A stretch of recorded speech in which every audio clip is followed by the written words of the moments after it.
My name is Hannah Zahn. Today is August 28th, 2019, and we are here at the Hatfield American Legion. I'm speaking with Tom Doktor as part of the Hatfield Historical Society Vietnam Veterans Oral History Project. So Tom, to start with, can you tell me how you came to serve? Did you enlist or were you drafted? I enlisted with one of my friends because his wife said, his mother said, if you guys don't get up and start going, you're going to get drafted. So we went into the Air Force. Okay. Yeah. And so you chose the Air Force over Any branch. any branch? Yeah. Any reason? I can't swim. Navy's out. Okay. Navy's out. Army, forget that. Marines, I ain't tough enough. And as far as weapons, I'm an expert marksman. Excellent. Excellent. Okay. And so then you started basic training and boot camp? Yes, I did. And where was that? That was in Lackland Air Force Base. We went in under the delayed enlistment program, which I believe was probably 4, 5, 6 months delayed enlistment before we actually went into boot camp. And we started in December 21, 1969. 68. Mm-hmm. That's when we went in. And what was that like for you? It was a game changer. Being from New England, I never lived with black people, Mm-hmm. and or other cultures that other people have. But you certainly know to grow with these people because they're part of you. The military has one color. That's it. It's green. That's all they give a shit about. Mm-hmm. Mm-hmm. Your uniform is green, and that is it.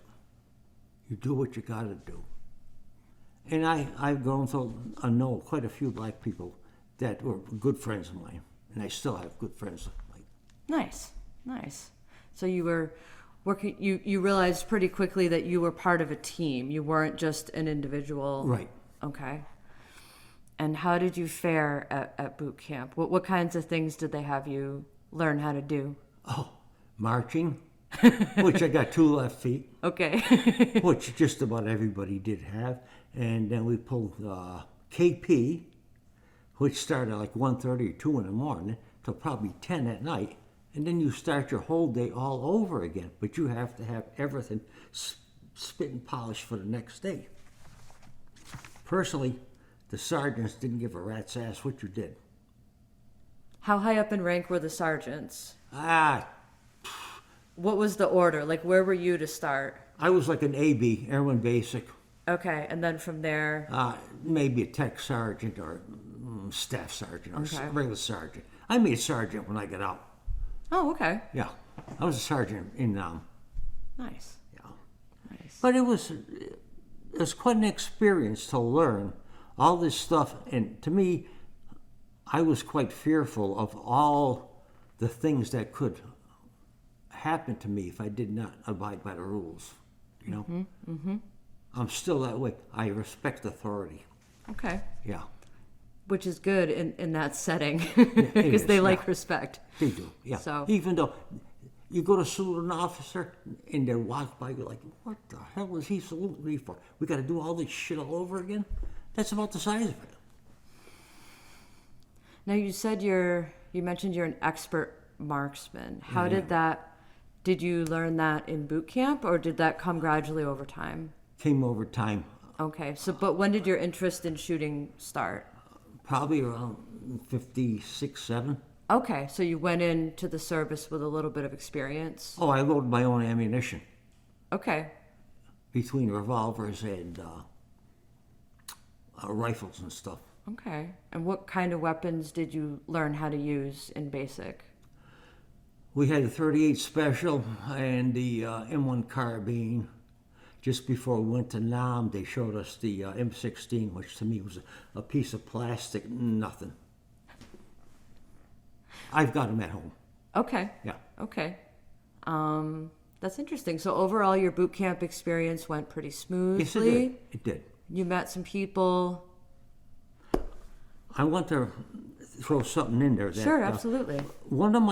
After about 4 weeks in boot camp, me and my friend were Polish people from this town, and the DI was a Polish guy. We got to chewing the fat with him. He said, "Why don't you guys go down San Antonio?" I said, "We've been there. There's nothing down there." We got to talking with him, and he says, we're talking about Polish food. It was just like me and you talking, Hannah. It was great. He says to me, once you get out of boot camp and you get your assignment, it's just like another day, a job. You put your 8 hours in and show up the next day. But he didn't say if you're working in a hospital or you're a cop or you're a cook or you're this or that. Because those people don't have 8 hours days. They have like 20-hour days. Yeah, and you're on call too. If somebody, yeah, a lot of people don't seem to understand that. The military don't sleep. No. I found that out. I said, what the hell? These people come into my barracks at 11:30 at night. Why don't you go to work at 7 in the morning? The night shift coming in.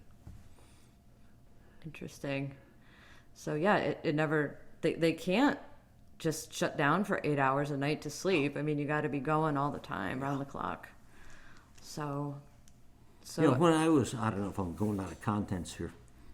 no, that's okay. So then I was at Otis Air Force Base okay, after boot camp, where is that? Cape Cod. Otis? Yeah. Okay. It covers maybe 4 big towns. 4 big bases. We had missile sites down there. Beaumark and what the hell is the other one? Can't think right now. But That's anyways, okay. yeah. Can you describe what a missile site is? It's like a standard ranch home around here with a cement slab on top, maybe 2 feet thick. Okay. And when the doors open up, the missile erects. Within 22 seconds, it's up and ready to go. What kind of a missile? Nike and Beaumark. How, I mean, I I don't know how far does that go? I can't tell you no more. Okay. So it was some pretty heavy duty stuff. Okay. Yeah, I could tell you, but I'm not. I can't do it. Okay.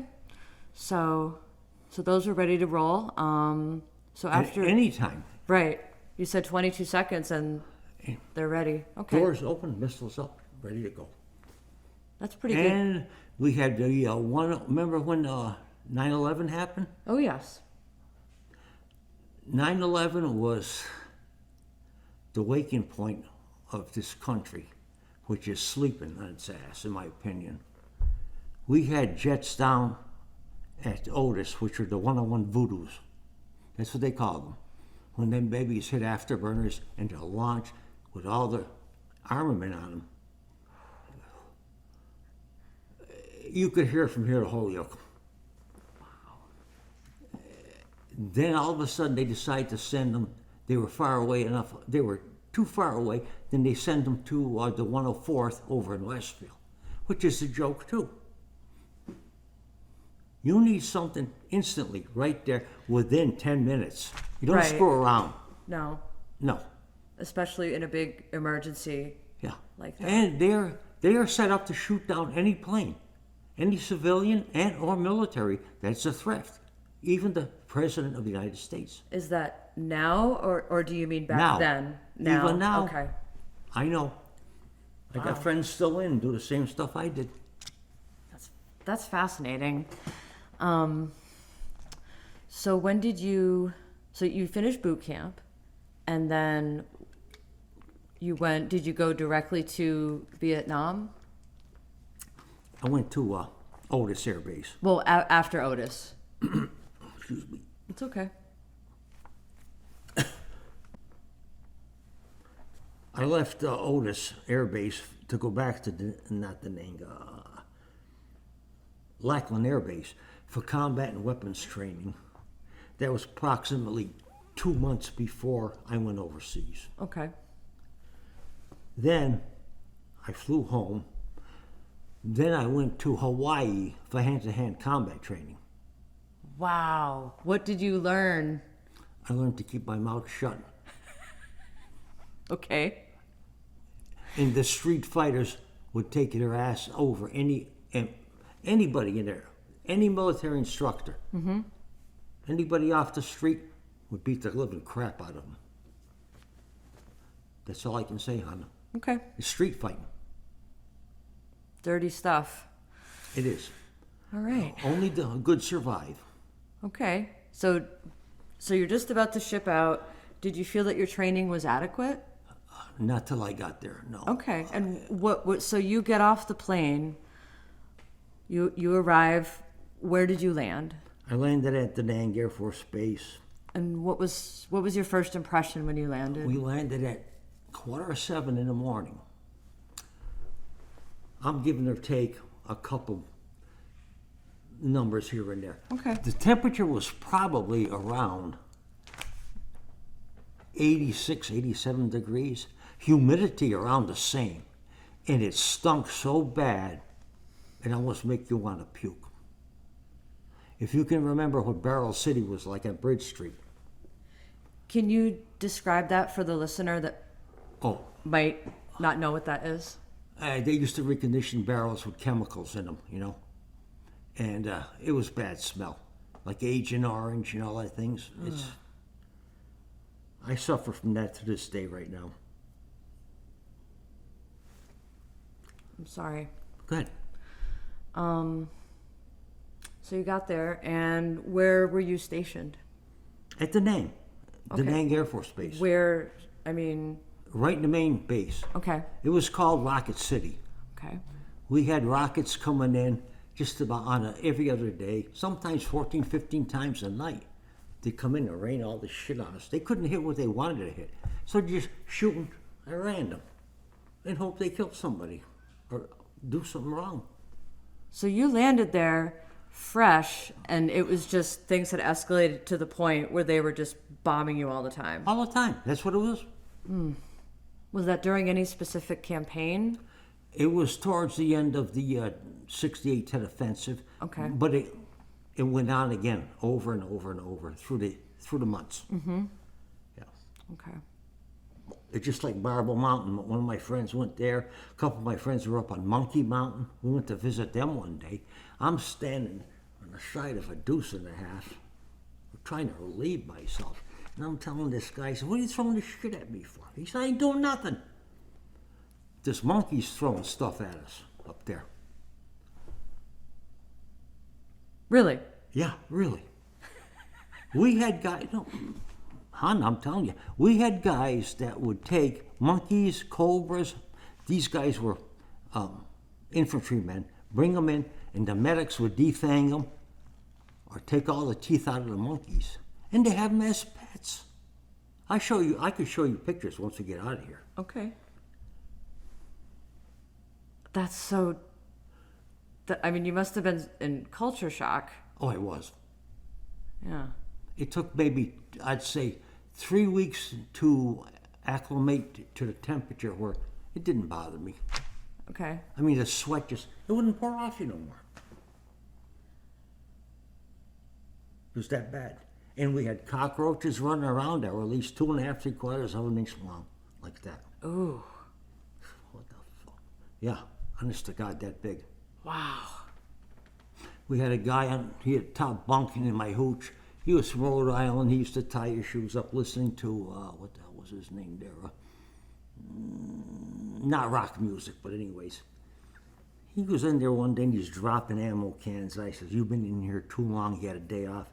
He said, look, I got a white cockroach. An albino. Oh. I says, Chucky, you need a trip back to Rhode Island. You're sick. The Rolling Stones ain't going to help you and the animals, I'm telling you. Honest to God, it was that. Some of the stuff we did to ease the tension, it was unbelievable. We had K-9 troops next to us. We used to swear at each other back and forth, tell them to get all this friggin' music off. They're playing that Jungle Bunny music, all the black shit, and they're talking about us playing all this white shit back and forth. Oh, my fucking word. We all had guns in our lockers, but nobody ever killed anybody. Well, of course not. No, all you gotta do is open a thing up and throw a grenade out. That's it. Yeah. Yeah, you want to, but you definitely don't do that. You don't want to do that, you know? No. all in all, it was quite an experience. I would do it all over again, hon. I really would. For my country, even though the country don't give a rat's ass about us. Really. I'm sorry you feel that way. I do. And you ask 90% of Vietnam vets, they want us all to die. So they don't have to deal with us. Even up to VA, I worked there for 30 years. I mean, how did that, it seems like the culture shock was a huge part of how this has affected you, really. And then there was, so you were stationed, you're in Da Nang, but what was your job while you were there? Entry control. Like, you want to come in this office? You got an area control badge. Numbers. With your Okay. picture, 1 through 8 or 9 or 10. What's blacked off don't mean you come in here. Okay. That was my job. Is that like clearance levels or? Yeah. Okay. I mean, I was top clearance. You couldn't get no higher. I was with nuclear weapons. Cool. Even at Westover, nukes. Wow. You would see somebody come in to try to screw with the cops. It's cold out. It's like 20 below zero, chill factor. Guys are out there freezing their nuts off, and still you get these assholes coming and fuck with them. You hear that, Congress?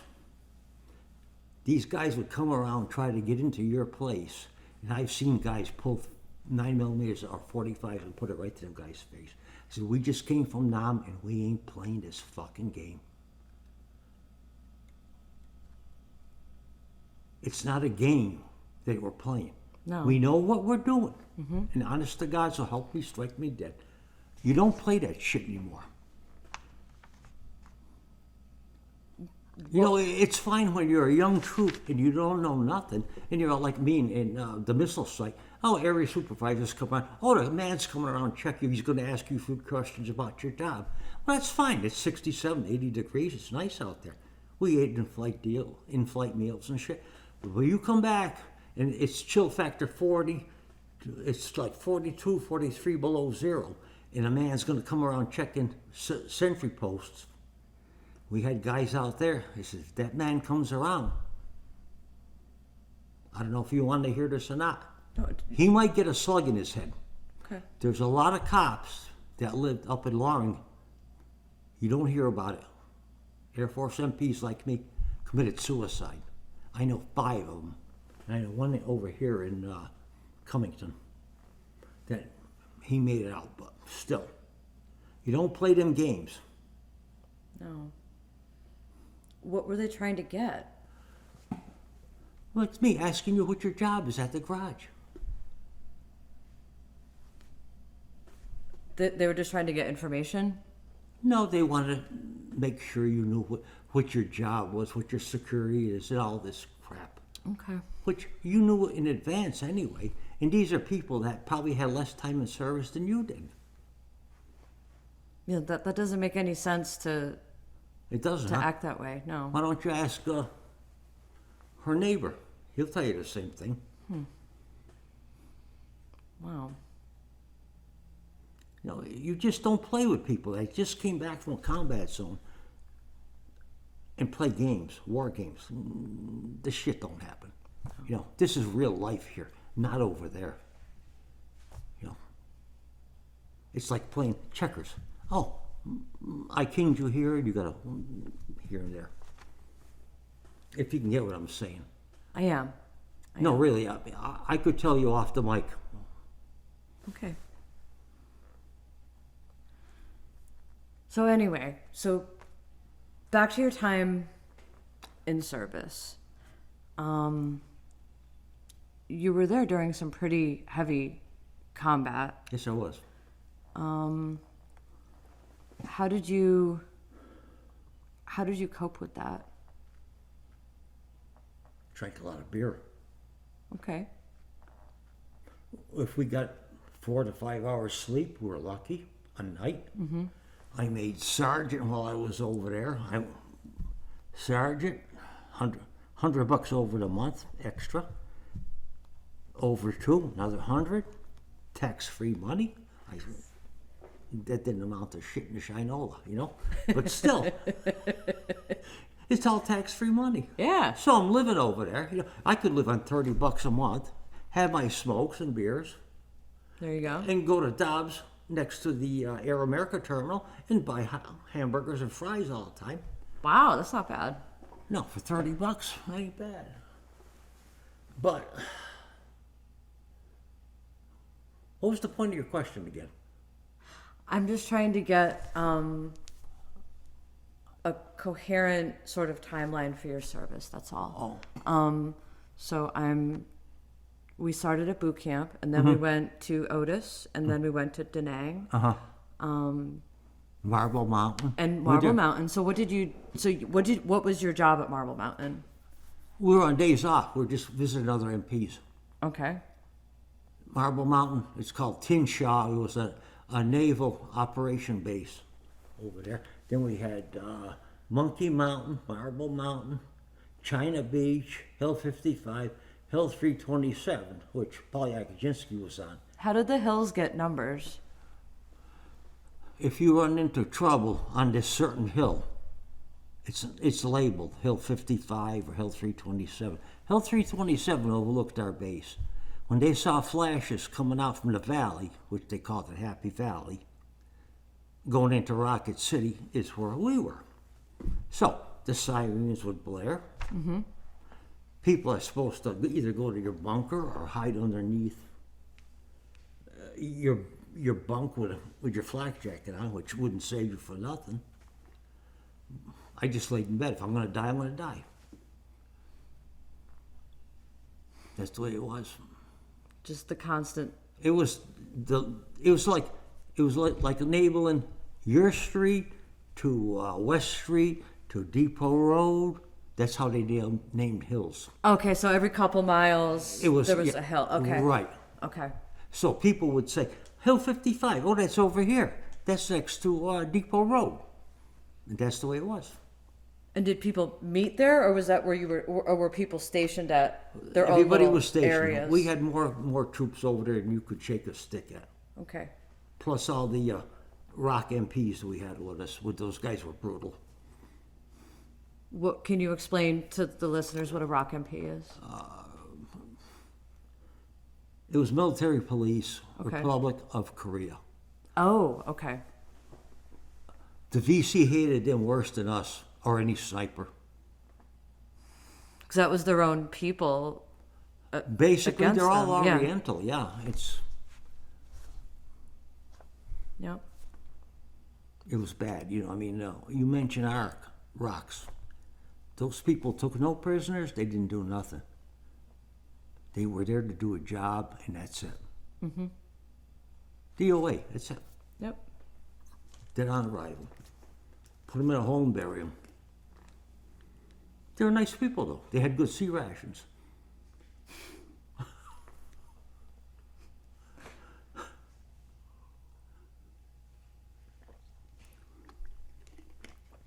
How was the food over there? I mean, you could get hot dogs and fries, but I mean, what did the military give you to eat? Canned food. Ugh. Sea rations. I'd get up early in the morning. Me and Mad Dog would go. Sometimes we went to church. That didn't mean shit. Went to church, then we'd go to the chow hall. We'd have coffees and sweets. Grab a couple cans of sea rats on the way out. Go back. We had a basketball court, which people play basketball. I'm not into sports, so we'd lay out in the sun and fry every day. Till we flipped over, you could smell the grease burning. And would eat that stuff every day. I like chicken and noodles. I got pictures of myself. We're sitting at right across from the mortuary, the big morgue in Da Nang. And my friend Barry Jeter made sergeant before me. Jeter's down there, he's eating. He's come up over the Jeep to get me some fresh water.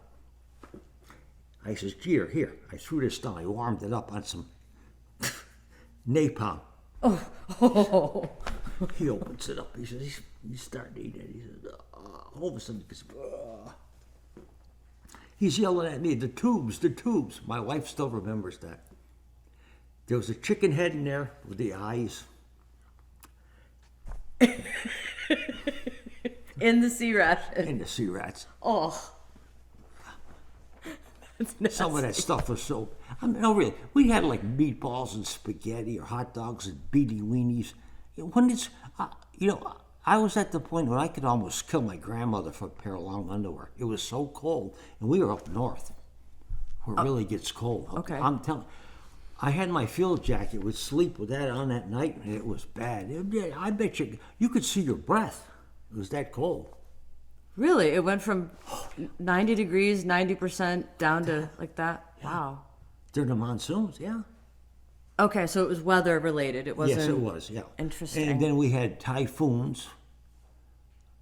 I says to one of my superior officers, which was 2 stripes over me, I says, "Hey, Sarge, what the hell's this? What the fuck is that?" Pardon my language. That's okay. What is a typhoon? He says, "Make sure everything's strapped down. You'll find out in about 12 hours. It's like a hurricane up here, only worse. Oh my God. When that wind blew, we lived in like a building that was no higher. The roof was no higher than this. Sandbags held it down, and we had that much sand on each side, so shrapnel wouldn't go through. Probably had 30 guys in a hooch. It was unbelievable. When it rained, we went out one time. I says, this staff sergeant, that was our guy that was in charge of the hooch. I said, "Where are we going now? I got to go to work." He said, "We got to go out and walk the runways." I said, "For what?" He says, "Take the fish off." The fish just blew in from the storm? Yeah. And shrimp. I said, if I had these shrimp now, I'd be a millionaire. Were they big? Like this. Oh, that's awesome. It's unbelievable. We had to clean the runways, and then they had to go over with the machines with a big magnet so there's no metal, so it don't suck up into the engines on the jet planes. That's really smart, actually. Yeah. That's brilliant. Just use a giant magnet. Well, it's probably 8-10 feet long. Put 2 or 3 of them together and go down the runway. Yeah. Yeah. I'd never heard that before. That's pretty cool. And my friend that I went in the service with from her neighbor, he talked about a lot of shit that they did over there. I mean, he was a bomb loader. 200 pounders, 500, 600, 700 pounders, 1,000. That's how heavy each bomb was? Oh yeah, 2,000 pounders. Wow. It's just like looking at this. You put the fuse in it, you spin it, and when it comes down, as it spins around, it arms itself. Maybe 18, 20 times. Okay. And you're playing with, your life's gone. Wow. So he put the fuses in. They loaded them up on, they call them, I don't know what the hell they call them. It's like a freaking hydraulic jack. They load up 3 at a time. Well, yeah, because you can't just lift them up. They're so heavy. Yeah. Yeah. And you clip them on board. And Okay. then put the fuses in. All these safety tags got to be attached. The pilots go around and they check all this stuff. The pilots don't own the aircraft at all. It's the crew chief. Like if I was a Right. crew chief, I'd say to the pilot, "That's my aircraft. Be careful with it. I own it. You don't." Any You issues just would fly come it." back to you. Yeah. Okay. Yeah. It was like that. Okay. Crew chief was responsible for that flight crew and whatever they put on there, and like the locks, liquid oxygen. You can't play with liquid oxygen when there's grease around, because if you get some locks on the ground and you stomp on it, it will blow up. Big time. I mean, a little ball like So that. it's a really volatile. Oh yeah, it is. It's substance. Yeah. What was liquid oxygen used for? Breathe. Oh, so like for the masks. For the mask. Oh, When okay. they're flying. Okay. Yeah. It's condensed. Gotcha. It's not pure oxygen. It's just No. like dulled down. Okay. You know. Interesting. Did you partake in any? I mean, you were in the Air Force. I mean, were you on any flights? Oh no. You were on the ground. I was on the ground. I was Okay. security. That was it. Okay. Like I said, my job was to keep people that ain't supposed to be there out. Okay. Like we had, when I first got there, I only had 2 stripes, and I work around the flight line, and you got guys driving back and forth, right? You get to know them, Yeah. and then you get these other people try to sneak by you with a fake badge or some shit. You know, you go, Yeah, get out of here. you know, I mean, these guys, nobody had weapons except us cops. Nobody was armed. Maybe So if anybody was going to try to get in, you'd be the first person they'd go for because you have the weapons. we're the only ones. Yeah. What I mean, so you must have been just vigilant. All the All the time. time. Honda, right now, I can't tell you. My wife would shit rocks how bad I am at home. Like shutting doors and windows and this and that. It's not my fault. I don't want to be that way, but it's the way I am. You know, I feel sorry that I put her through this crap. The way I am. You're not the only one. I mean, that there's hundreds of thousands of you. But I feel like what can I do right? You know, I can't do nothing right. You know. Come on. I'd like some swordfish with fennel on it right now. There you go. A little bit of pesto, maybe. But yeah, I mean, it's difficult, and I've spoken to a few other people about their time in the service, and one question that I like to ask is, how did it change you? And it seems like you've already answered that question. I did. It's affected you as a civilian in that it's difficult to put it aside. Yeah. Okay. No. Okay. Crap. I'm all right. Okay. No, it's hard to deal with. Some of the things I have to deal with the family. My daughter would just tell me right there, get off of that shit. And friends, you know, but it's hard to deal with what I've learned to live with, and would probably kept myself alive. You're still vigilant. Oh, without a doubt. Yep. I should tell you what time it was in the middle of the night when the refrigerator would recycle in our house. Every 20 minutes, I'll tell you what time it is. Did you remain, I mean, how did you, let's just go back briefly. Yeah. You were under constant fire, under constant pressure. Did it help to communicate with friends and family from home? To have that line kind of out there? Did it help take you away from the stress? Only between friends that were younger than myself that we used to hang around with were car nuts. We used to work on motors and stuff. That was it. Okay. So you were 20, 21? I turned 21 when I was in Yeah. then I came, that was in March, and I'll never forget the day. It was like April, I think it was 29th or something like that, when the big bomb dump blew up over there. We called it Amos Point place. It was right next to our dump and the Marines. When that cooked off, it was like 2.5 days cooking.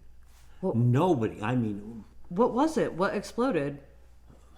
Vietnamese were trying to, instead of picking up brush, they're burning the stuff. And it went into napalm.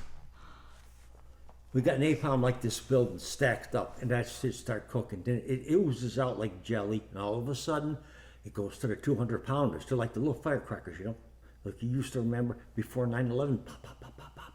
Then a 500 pounders. And the big, then they had a few of them 15,000 pounders go off. Holy shit. was going on for over pretty close to, I'd say, 2.5 years. I mean, 2.5 days. And that stuff was flying over to where we were at, and we were about 2 miles away. Chunks like this, 50, 55, 60 pounders, hunks of iron. Oh my God.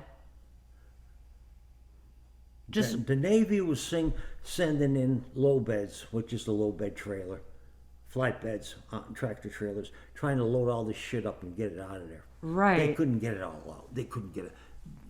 I seen one day, I was on duty by the dump next to the morgue going around Da Nang City, and I see one of them trailers go by, and I think that guy's going too fucking fast. He bounced. The trailer bounced like this. It was a Vietnamese soldier on the back. And up went, he fell off, and a bomb went up in the air, probably a 200-pounder, and landed right on him. And oh my God, I says, God bless that man. Yep. Gone. Done. The guy probably weighed 102 pounds. To see shit like that happen, it was. I don't miss it. I'd go back in a heartbeat, do it all over again if the politicians wouldn't get their ass involved.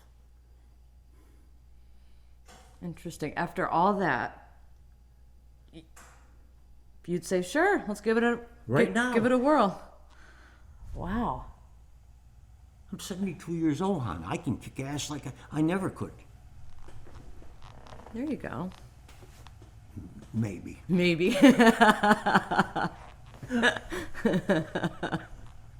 It's just we did what we had to do for our country. Like nowadays, what are you, about 40? Somewhere on there. Okay.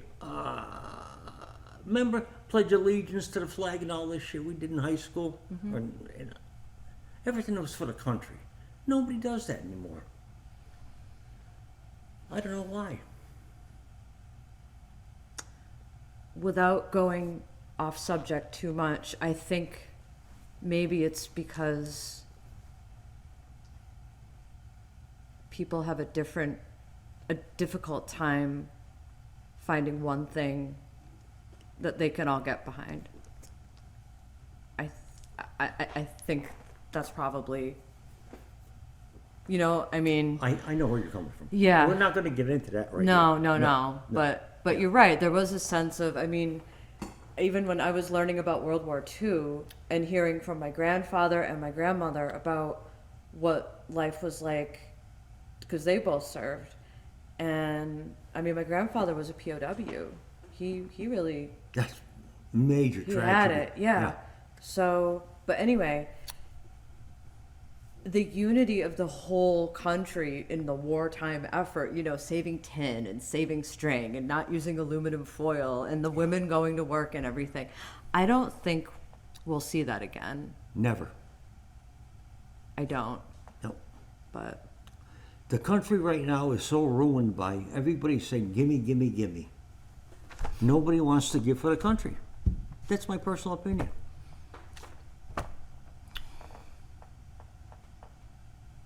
I spent a lot of time near the Canadian border. I got friends up there. There's a lot of people up there that are from the Philippines and or Mexico. Some from Thailand. Now, if it wasn't for those people milking them cows, Cabot would be out of business. Honest to God. Or picking the apples, really. yeah, labor. Well, so anyway, you said that you were friends with other gearheads back home, Yeah. and you like to stay in touch. Now, how often did you stay in touch with them while you were over there? Probably once or twice a week on letters. Nice. People in this town, In Hatfield, in yeah. Hatfield, That's great. Whipple's trucking. We call him Fat Boy, but that's beside the point. He slimmed down. Him and a few other guys, I won't mention names, they're not from this town anymore. They moved down to Rhode That's Island. fine. That's Yeah. fine. So that was your main way to kind of know what was going on Right. back home versus, and I mean, were you able to really talk about what you were doing in letters, or did you have to keep it No, vague? we talked about it. Okay. Yeah. Okay. It was no problem. Nothing censored. No. Nice. No, I talked to That's my great. sister a lot that way. My sister's probably, I can't remember already, 68, 69 years old. Okay. My other sister died a few years back. I'm sorry. Too many of them. But it was nice to get a letter from home. It really was. Even if it was bad news, it was something that you enjoyed. You got something there in your hand. You know what I mean? It was just- palpable. You felt like for while you were reading it that you were there. it's yeah. right in my hands. It's just like you went to college, right? Yes, sir. Don't call me sir. I work for a living. When my daughter went to Fitchburg State, here's a growing man. I said, son of a bitch. I dropped my daughter off at college. She's in a nice place she's living at. And I'm crying. What are you going to do? Yeah. That's a part of you. Don't matter how old you are. Really. You know? She'll always be your little girl. Yeah. Absolutely. And that same palpable connection to home from the letters, I mean, really just brought everything. It did, yeah, it Right did. back. It opened things up. It's something like we had a little hole in the wall boxes over there, and you got letters in there or something. You look in there, I said, well, I ain't got no letters today, so screw it. Just grab some extra fruit cake or something, and go on duty. That's it. Yeah. Yeah. Are you still in touch with any people that you served with that aren't from town? Or even if they are? I try. Okay. It's almost impossible to get a hold of anybody that's still kicking Okay. and alive. I'm trying to locate people that I know, and I'm new to the iPad stuff, but still I can't get a hold of nobody. Okay. But you would like to if I would, you yes. knew if you could find them. Yeah. Why? Just to see what they're doing. I talk once in a while to a guy we call Mad Dog. He's in Oklahoma. He's crazier than the shithouse rat. God got him in a headlock or some damn thing, but I'm trying to get a hold of some other guy. Oh, once in a while, a guy named Swafford would call my house. My wife would go, talking to Tom.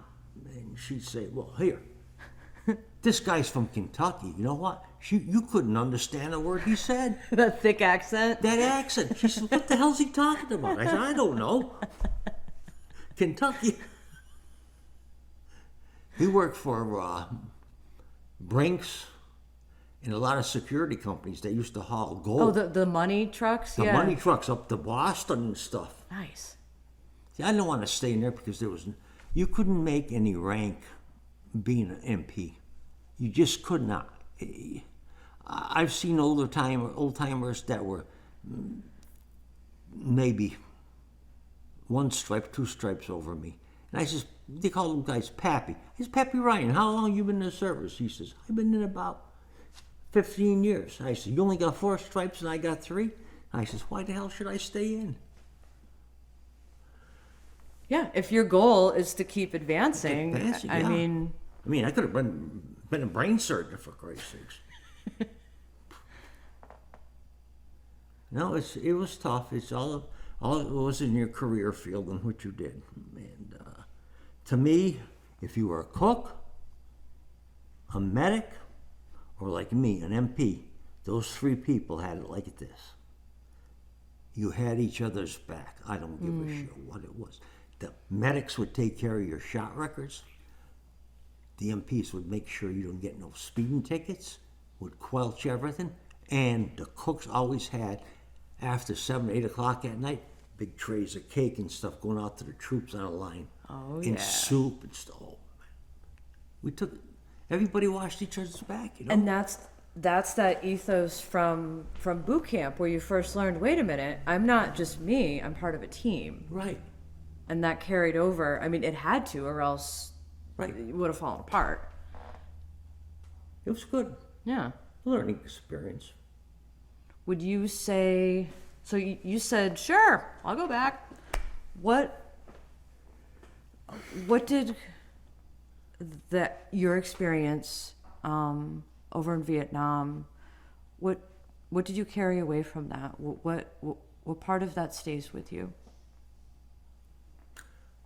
I do not trust the federal government in anything they say or do. That's all I can say. After working for them for 30 years almost, I do not trust them. Okay. They're nice people, but don't trust them. They'll put a knife in your back. Okay. Is there anything that you would like to say, or any story that you would like to tell before we close today? One thing, If we didn't get to talk about something that you wanted Well, to, or there's something in here. It's family didn't care about me anyway, so I did when I was stationed down in Camp Edwards, Otis Air Base. There was a guy there named Sergeant Nick Hernandez. He was a Portuguese dude. We had a lot of Portuguese from Fall River. Got me a job working at the Woods Hole Oceanographic Institute. oh, it's gorgeous out there. Been there, all the buildings. I seen stuff that we were down there 3 years ago. My wife says, "How do you know all this stuff?" I said, "Because I've been around here." There was a guy up there that was like my three sons, all dressed up, the tie and all this shit. And I said, he's looking at me, I'm looking at him. My wife says, "Hey, my old man used to be a security guard around here." "Oh, really?" He says, "You want me to take you around some of these places? We got to find a place to stay," which we stayed up the hill. But he went over and got a big book like this, still wrapped up in all the cellophane, and gave it to me. He says, "Anytime," and he gave us a business card. He says, "Anytime you want, look me up and I'll take you down here." He's like one of the grandfather in people, which was nice. Cool. Doing that for about $1.10 an hour. Can you imagine? Oh, it was fun. Yeah. That's before they had two of them big vessels out there. Okay, yeah. And then, my daughter, when she went to Fitchburg State, she studied biology. She told, are we on? Yeah, we're still recording. My daughter says, well, she's going to Alaska to work on the shrimp boats out there and crab boats. That's what she did for about 4 years. Bought a brand new car, paid off all the college bills and stuff.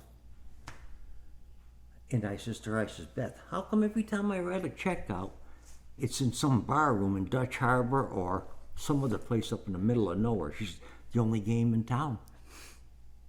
Smart. Yeah. Get a burger and fries, few beers, and that was it. Right on. She made good bucks. Every time she went out, it was more money. I think she was probably going out maybe 3-4 times a year. She probably was going out as she ended up going out. It was close to maybe $5,600 a week, clear money.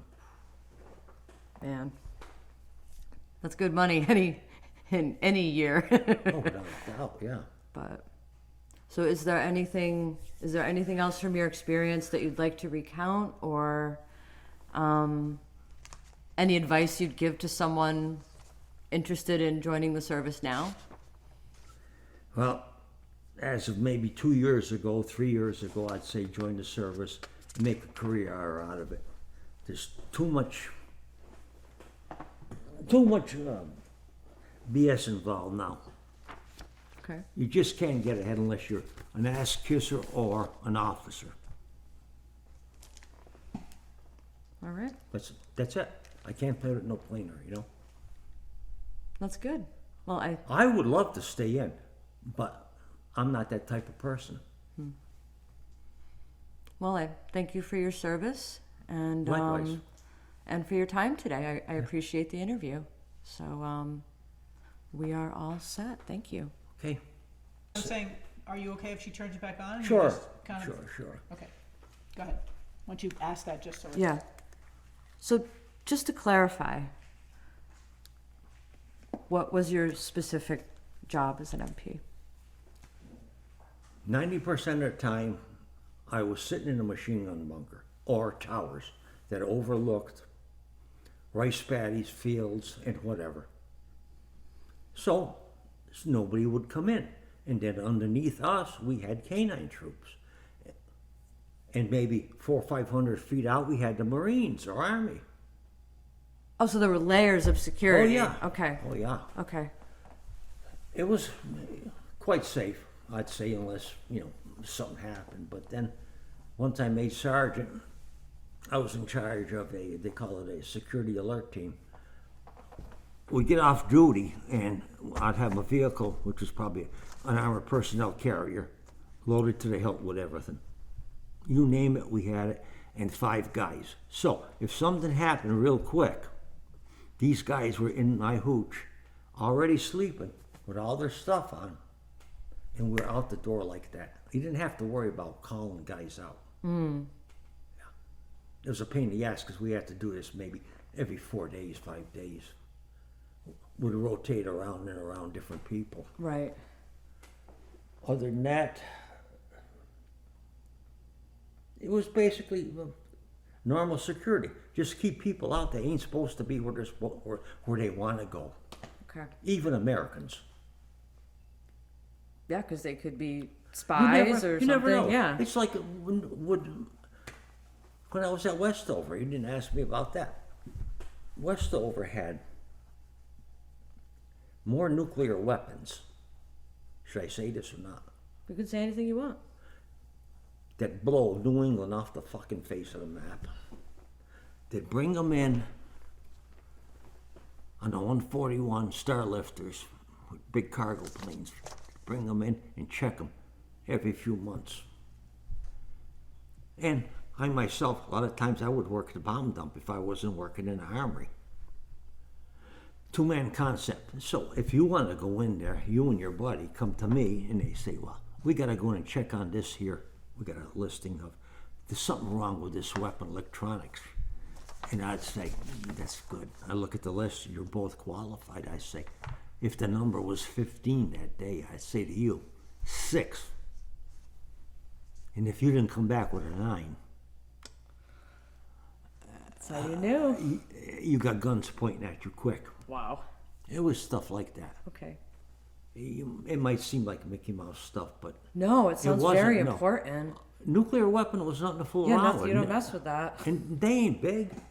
You could put 2 or 3 of them in here. In like a 20 by 20 room? Really? Yeah, yeah. Huh. They had things called struts, they called them. There's a thing on, you ever see the potato machines around Hatfield? Yeah. Way up in the air? Yeah. They'd have things that would come down like this. You go for the bomb, and they'd pick it up and wheel it away. Wow. How heavy were they? I really don't know. You don't know? But they were heavy. Yeah. I got a chance to get into a B-52 one time. Pilot took me up there and they showed me. They call them racks. Where they hang 200-pounders like this, like little sticks. And that thing went around in a circle like this and it would drop. And as the bombs dropped, they armed themselves after so many spins. Yeah. Yeah. Then they went to the 500-pounders. And he says, when you shoot your whole load out, he says, the fucking plane would go up in the air. Oh, from losing all that weight, yeah. Yeah. Never got to see it, but I talked to pilots. Yeah. Well, You of know? course, given you're in the Yeah. Air Force. Wow. It was great. I learned a lot. I'd probably do it again, but would I make a career? In my career field, I would have been dead. Really. I know a few cops. I know 42 cops that died, got shot. They were over there, and I can remember one guy says, I talked to Mad Dog. I said, what happened to this Pollock? What the hell is his name? Begins with a K. My wife knows his name. He's lighting up a butt. I said, you light up a cigarette, you go down in the bunker. You smoke it and you cup that cigarette down there. He lit it up like this. And the gook shot his finger off. Yarnovich, his name was Lysis. They could have been that much closer. Your nose and your head would have been gone. That's scary. That's very scary. Oh yeah. That they could see in and just. He used to shoot from a mile and a half away, just random stuff. Man. They weren't looking to get anybody. It's harassment fire. Just like when you were in school. Just to keep you paranoid so that you don't know what way to go or what. True. So that you don't feel safe doing anything because you may get hit. Right. Like I say, I want to take, someday I'll dig it up, our patches. We weren't allowed to wear our cross pistols because we had a bounty on our heads, like the dog handlers. Somebody else mentioned something about that. Really? Yeah. We couldn't wear, we had cross pistols. Yeah. That was for military police. Mm-hmm. And the dog handlers had their own cross pistols with the dog, emblem of a dog. And we could not, they told us after I was there maybe 3 weeks, get rid of all that stuff. You were known as the gunfighters, and that was it. Yeah. The 366 Combat Support Group. And once I dig that stuff up, I'll bring it to you. And Thank you. yeah, Thank you. this is original. He's showing me a hat right now. 68. Wow. That's for small heads. Yeah, 6 and 7/8. You bet. See if it fits you. Okay. Well, thank you again for clarifying.